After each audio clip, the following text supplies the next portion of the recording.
Hello, it's me again. I wanted to talk a little bit more this morning about how I first got ill with ME. At the time I was working in the food industry. I had a brilliant job which I really loved. I'm a chartered biologist. I was a member of the Institute of Biology. I was also an associate member of the Institute of Environmental Health Officers and one of their trainers. I had a newish partner with 3 beautiful daughters who I enjoy spending a lot of time with. I taught lace making.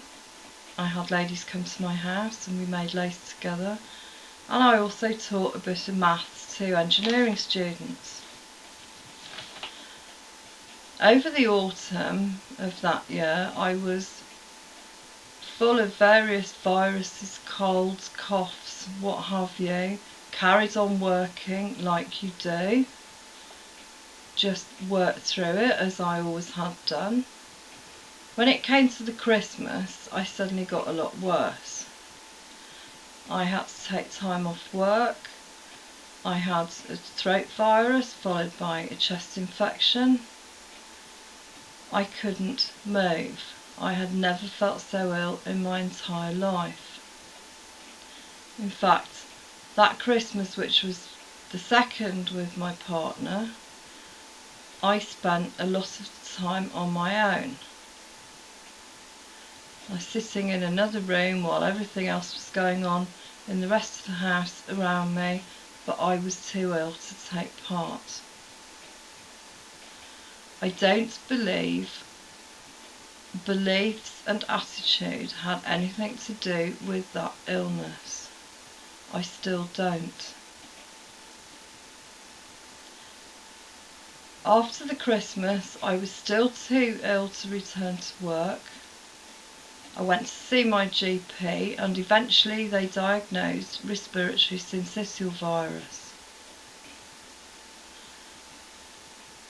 I was then spending most of the time in bed at home. My partner would go to work in the morning. 12 hours later he would come home. I would still be in the same place, in bed, on a bed in the living room. I had barely eaten all day. I had just about managed to get myself enough drinks to last the day, but that was it. That was all I did. Over the next few months, my GP decided that I was probably suffering from ME, but he said that he couldn't give me a proper diagnosis until I'd had it 6 to 7 months.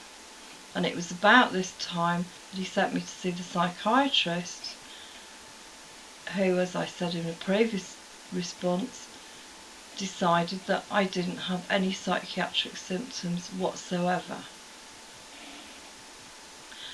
Bearing in mind the sort of brilliant life that I had beforehand, why would somebody who had everything going for her suddenly decide to become ill? What benefits would it give to me?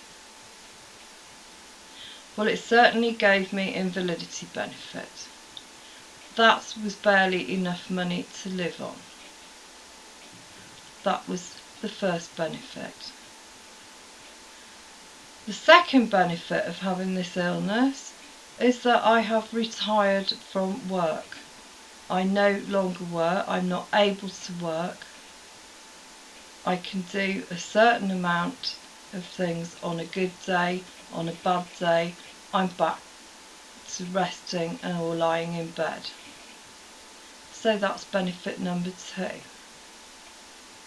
The third benefit is I've withdrawn a lot from my family, from the goings on around me, and from general social life altogether.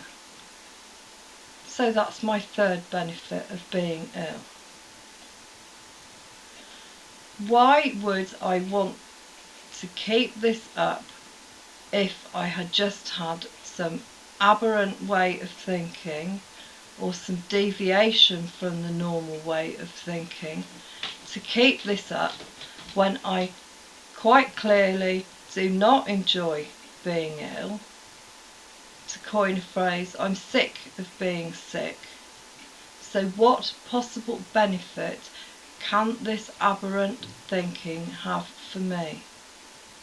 It's a total and utter nonsense.